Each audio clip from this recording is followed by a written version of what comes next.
Hello, this is vghetto Tomatoes, and welcome back to another Nightmare difficulty tutorial for Son of the Black Eye in Battle for Wesnoth.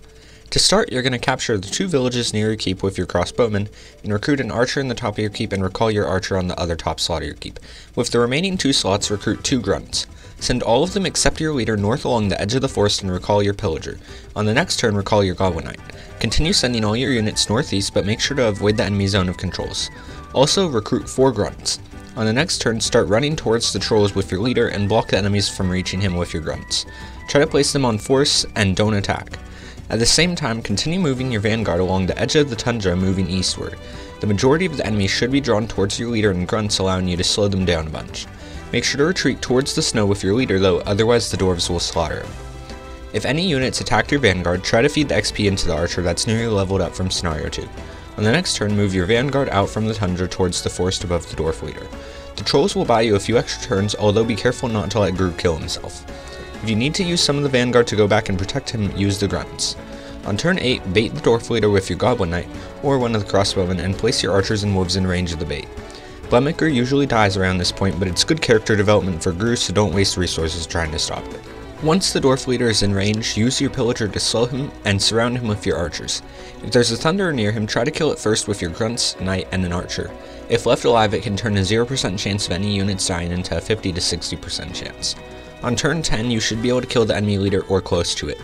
Once it looks like the kill is guaranteed, don't be afraid to feed some XP to other units with fights they can't die in. Also, if your archer from scenario 2 hasn't leveled up yet, make sure to level it up here. In my first attempt without mods, the dwarves were a little faster than usual, so my grunts weren't able to defend from the trees, and the trolls got slowed down in the snow. This caused me to lose the grunts a lot faster than normal, and for my vanguard to get slowed down by trying to overextend and defend Gru. I was still able to get Blemmicker killed, so it's not all bad, but I didn't reach the dwarf leader until turn 10, and at first only reached him with my wolves. If you get unlucky to this point, the chances of winning by assassination aren't 100%. However, most of the regular dwarves should be dead, so unless you have the confidence to continue through with your vanguard, I suggest sending the archers back to kill the dwarves near Gru, and blocking the dwarf leader and nearby dwarves with any remaining grunts in your wolves.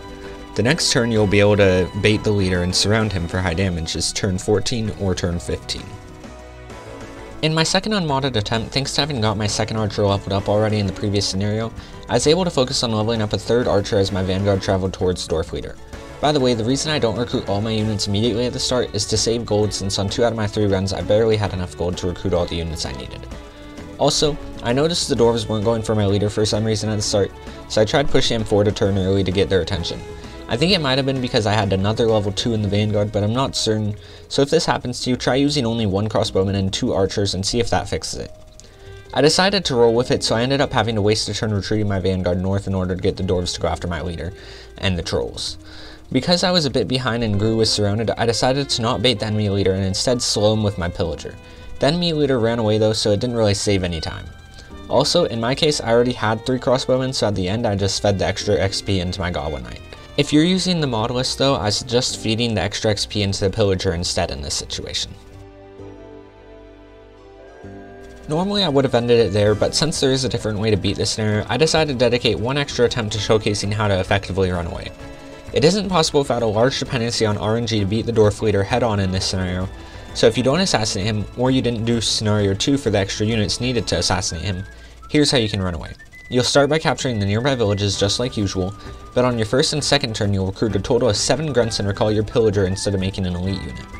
Once you have your units recruited, move your leader with the army towards the signpost, and use the hills to block the dwarves with your grunts, and slow the steelclad with your pillager. It won't die, and due to its large MP it can easily escape, so don't worry. Slowing the steelclad just helps to keep the dwarves from killing all of your grunts right away.